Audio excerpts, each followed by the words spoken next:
भीतरा हाल छी हम ये देखो ऐसे हालत हो रही है हमारे कमरे के। ये हमारे किचन के हाल है। रास्ता तो बिल्कुल बंद हो गया, पूरा नीचे चला गया देखो। तो आज पिताश्री को सिलवट्टे का काम मिला है। रेत तो कुछ ऐसे हो रखे तो भीग के जल्दी पिस जाते हैं ना। बुनना का पहले थोड़ा सरसों हाँ दें। एक दुख है कि आज पौड़ी जिले में भी बहुत जगह बादल फटा, बहुत जगह नुकसान हो रखा है और कई जगह इंसानों का नुकसान हो रखा है। इसमें हम मौसम कोई दोष नहीं देख सकते हैं, हमारी भी कुछ गलतियां क्योंकि हम भी प्रकृति के साथ छेड़छाड़ करेंगे।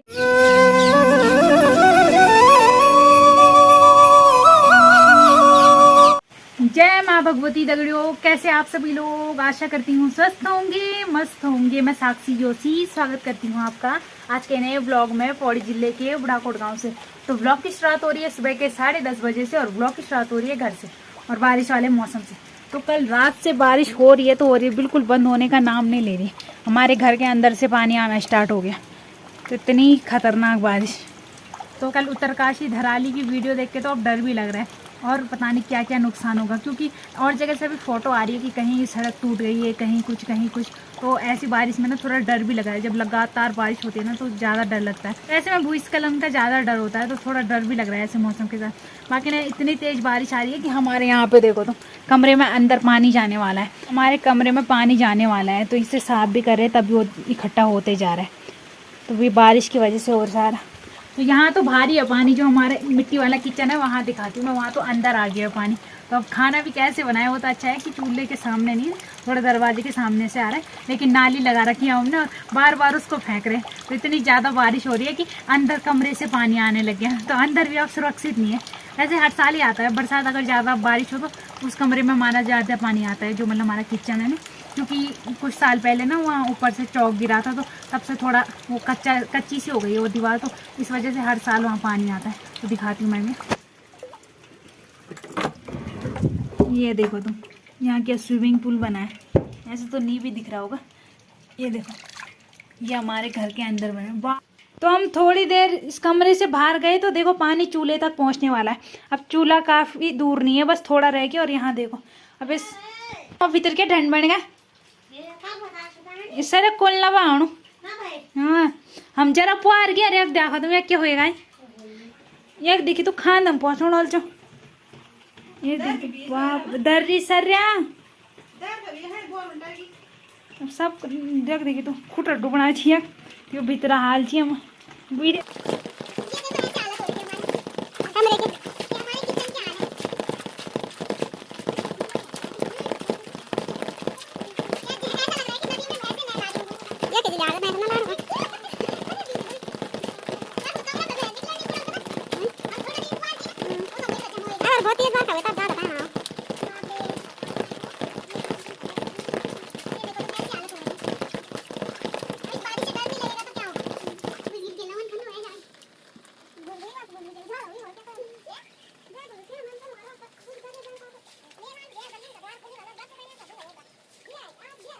तो ये देखो हमारे किचन से मिट्टी की नदी आ रही है। तो इस सारे हमारे किचन से तो मैं भी पूरी पैक हो गई हूँ और अब मैं जाऊंगी घास के लिए।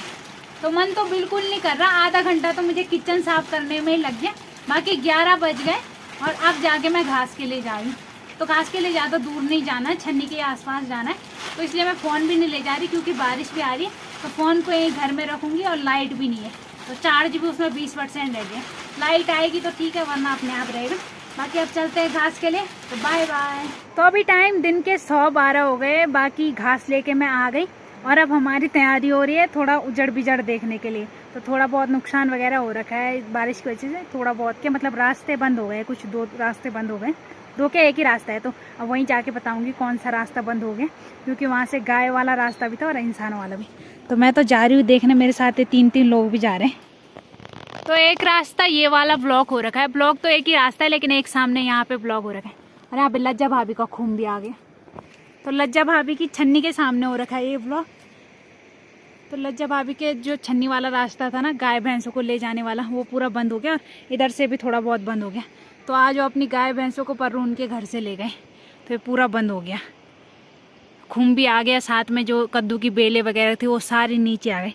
और इतना यहाँ पे आ रखा है। और अब ज़्यादा उस साइड हो रखा है, वहाँ जा रहे हैं मैं और दीदी। यहाँ से लज्जा भाभी की छन्नी का रास्ता बंद हो गया और ये रही उनकी छन्नी। तो वैसे टाइम पे उनकी गाय इस रास्ते जाती, लेकिन बंद होने की वजह से आज उनको यहाँ चौक के रास्ते से अपनी गाय बछड़ियाँ ले जानी पड़ी। और इतने सारे लोग मेरे साथ यहाँ पे रास्ता देखने के लिए आ रखे थे। तो यहाँ पे हो रखा है ज़्यादा, तो यहाँ पे ना जो रास्ता था वो बिल्कुल बंद हो गया, पूरा नीचे चला गया देखो। तो ऊपर दादी उनकी छन्नी से थोड़ा नीचे से वहाँ से और सीधा नीचे गया है, तो इतना पूरा। तो ये रास्ता ना 3 परिवारों का तो ऐसा रास्ता है परमानेंट, मतलब उनका गौशाला वाला रास्ता है। तो गौशाला में तो कितनी बार आना जाना होता है, तो सबसे ज़्यादा नुकसान उनके लिए हुआ। बाकी गाय भैंसों का भी है, लेकिन गाय भैंसों को तो ऐसा है कि दूसरे रास्ते में ले जा सकते हैं, खुद भी जा सकते हैं, लेकिन बहुत फेरा हो रहा है। तो ये बहुत बेकार हो गई, इसको तो बनाना पड़ेगा ही। तो देख लो यहाँ से लेके और सीधा नीचे गया है। तो 2-3 परिवारों के लिए तो बड़ी मुसीबत आ गई, और लोगों के लिए तो और रास्ते पे, इन 3 परिवारों को तो ये रास्ता बनाना ही पड़ेगा। बाकी देखते हैं जो भी होगा, अब बनाना तो पड़ेगा ही। बाकी इन दादी के लिए भी ये बेकार हो गया, प्रियंका उनके लिए। और ये वाली दादी तो आज हमारी छन्नी के रास्ते ही नहीं, तो उनका ये वाला रास्ता था, आज उनको पहले ऊपर जाना पड़ा और वहाँ से घूम के। तो बारिश की वजह से इतने दो सामने तो मैंने देख लिया कि रास्ता ख़राब हो गया। यहाँ पे तो बहुत ज़्यादा स्थिति ख़राब हो रखी है। और अभी भी मतलब अगर फिर से बारिश आएगी तो यहाँ से भी ये पूरा जाएगा, क्योंकि इस साइड पे पूरा दरार पड़ रखी है ना, तो ये साइड पे पूरा जाएगा। तो एक रास्ता तो ख़राब कर ही दिया बारिश ने। बाकी दूसरी साइड जाऊँगी, गाँव की साइड, तो तब तो क्या पता और कुछ भी हुआ होगा। अभी उस साइड नहीं गई, ये तो मैंने अपनी गौशाला से देखा ना, तब जाके मैं यहाँ पे आ गई। तो मतलब अगर यहाँ पे भी हम लोगों का किसी की गौशाला या घर वगैरह रहता तो वो भी बेकार ही था, क्योंकि ये काफ़ी दिनों से खिसक रहा था। और कल रात को पूरा ही खिसक गया, देखो सीधा नीचे पहुँच गया। तो उधर पूरी घास खराब और इधर पूरा रास्ता खराब। तो कोई इंसान करता किसी के खेत में ऐसी थोड़ी भी मिट्टी वगैरह तो लड़ाई हो जाती, लेकिन प्रकृति के साथ और मौसम के साथ कौन बोल सकता है, कोई कुछ नहीं कर सकता। बस अब हो रखा है तो हो रखा है, सब देख रहे हैं, अब कौन बोल सकता है मौसम के साथ। अब देखते हैं जो भी करेंगे, जब भी बनाएंगे। बाकी ये देखो ऐसे यहाँ पे मम्मी, तो यहाँ पे इससे भी दरार जा रही है, अब ये भी पूरा खिसकने वाला है, मुझे लगता है ये भी पूरा जाएगा नीचे। तो बड़ी खतरनाक कंडीशन हो रखी है रास्तों की। कहाँ जाना है, कहाँ जाना? पहले मुझे पोयम सुनाओ, पोयम सुनाओ मुझे, जॉनी जॉनी वाली सुना दो पहले, बताओ। डॉगी मेरे घर में है, पहले जॉनी जॉनी वाली सुना दो। नहीं सुनाना, 1 2 सुना दो 10 तक।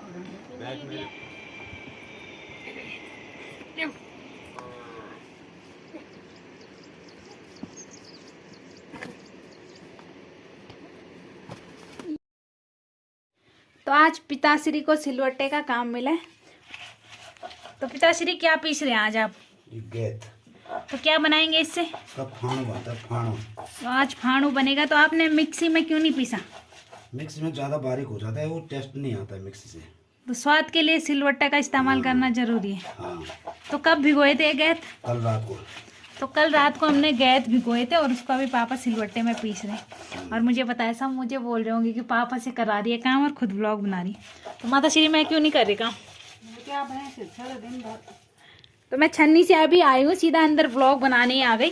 अभी मैंने हाथ पाँव धोए, ब्रश वगैरह भी नहीं किया, तो मैंने बोला पापा कर रहे हैं काम, तो मैं थोड़ा व्लॉग बना लेती हूँ, नहीं तो मैं नहीं करना था ये काम।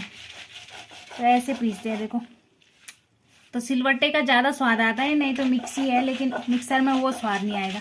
तो ये हो गए गैत, तो गैत को पीस के बनाएंगे आज फाणू।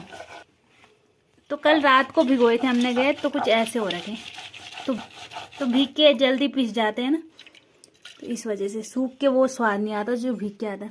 बाकी पीसने के बाद कुछ ऐसे हो रखे हैं देखो।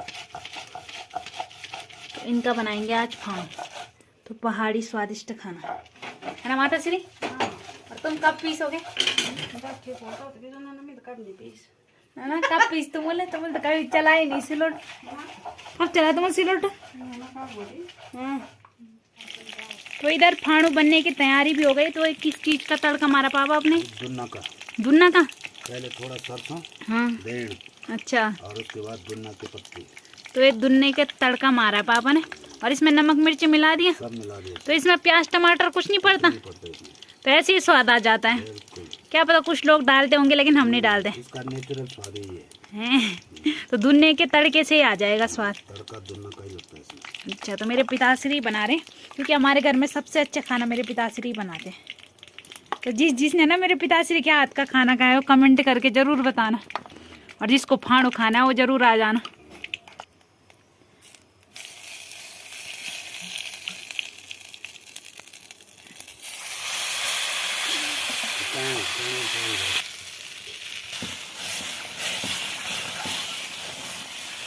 और फाड़ू का स्वाद ना हमेशा लोहे की कढ़ाई में ही आता है ना पिताश्री? नॉर्मल कढ़ाई में बनाएंगे तो वो स्वाद नहीं आएगा ना। भुज्जी और फाड़ू और भी कुछ दालों का स्वाद तो लोहे की कढ़ाई में ही आता है। बाकी वैसे तो हम डेली लोहे की कढ़ाई में बनाते हैं, लेकिन कुछ चीज़ें हमें सिल्वर की कढ़ाई में बनाना पड़ता है। और इधर मेरी दादी बताएगी कि लोहे की कढ़ाई में क्या स्वाद आता है दादी? हाँ। लोहे की कढ़ाई में केवल स्वाद के लिए बनाते हैं क्या? हाँ, नहीं, रोग भी कटे जाए उसका। अच्छा, बीमारी भी दूर होती है? हाँ, बीमारी भी दूर हो जाएगी उसके। तो तुमने कभी सिल्वर की कढ़ाई का खाना बनाया था कभी? नहीं, हमारे जमाने में तो वो लोहा की कढ़ाई रहते थे। अच्छा, अब ऐसे जमाना आ गया कि बोलते काला हो गया वो। हाँ, उसका खाना काला हो जाता है काला ना? हो गया तो आदमी काला हो गया। हाँ, वो बीमारी से फैले गई, वो भी बीमारी की तरह काला हो गया। फैले गई हाँ, और काला हो गया। वही तो। ऐसे बीमारी हमने कभी सुना भी नहीं, जो देख लिया हाँ, है। क्या क्या नहीं सुना था तुमने? हमने ऐसे नहीं सुनाया, गैस, बीपी, हाँ, हार्ट, ये शुगर, अच्छा। ये बीमारी हमने कभी सुना भी नहीं। हार्ट- अब देखना पड़ेगा। अच्छा, देख रहा हूँ मैं। हाँ, देख रहा हूँ। हाँ, हाँ, है। हार्ट अटैक सुना था तुमने? हाँ हाँ, सुना। अब सुना है पहले? पहले नहीं, हमारे जमाना में तो है भी नहीं। हाँ, अब सुना, ये खाना पीना में, दवाई में, इंजेक्शन के द्वारा सब बीमारी इकट्ठा हो गया। अच्छा, तो बस। मतलब सारी बीमारी है तुम अब सुन रहे हो? आप सुन रहे हैं हम बीमारी, इससे बीमारी भोग भी रही अच्छा है। हाँ। नहीं तो हमने कभी सुना भी नहीं है बीमारी। अच्छा, हाँ, अब ये खाना पीना में आ गया बीमारी। अब लोग बीमारियां ही तो ला रहे। बीमारी आ रही, सारे बाजार का खाना, सब्जी लाओ, दाल लाओ, चावल लाओ, आटा लाओ, वो बीमारी फैलेगी। बस।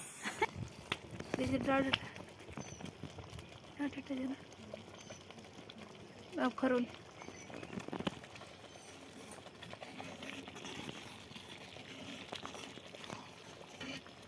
तो आज का जो व्लॉग है ना, वो कुछ वीडियो आज की और कुछ वीडियो पहले की है। तो जो जहाँ से पापा का फाड़ू पीसना, मतलब गैस पीसने से दिखाया मैंने, वो वीडियो आज की, अभी थोड़ी देर पहले ही मैंने बनाई थी।